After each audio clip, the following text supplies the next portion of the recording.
As I say, we're not in a world of peaking oil. We're in a world of declining oil supply because we're not going to be able to replace the 4 million barrels a day that we lose every year to depletion.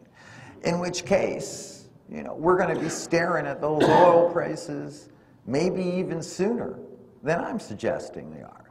It's certainly not clear to me that the world economy is any better able to contend with those prices than it was in 2008.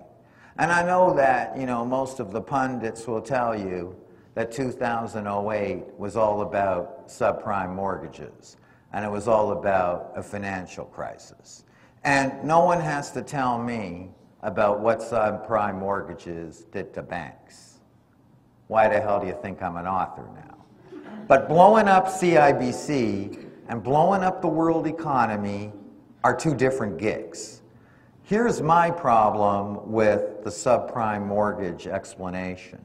If this was all about a lot of unsold homes in Cleveland that were securitized and then offloaded onto bank balance sheets, why was the recession in Germany and Japan twice as deep as the recession in the US? And why did Germany and Japan go into recession even before Cleveland went into recession? Maybe there was something bigger going on than Cleveland and Lehman Brothers and CIBC and Wall Street.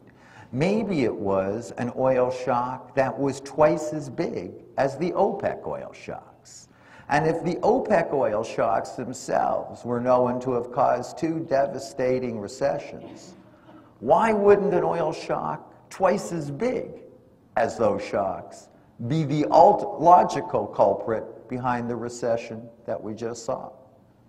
That, I suspect, is the real cause. I mean, people say it was all because interest rates soared. Well, you're right. It was all because interest rates soared. But why did interest rates go from 1% to 6% between 2004 and 2006? Well, any central banker will tell you your interest rate's a mirror image of your inflation rate.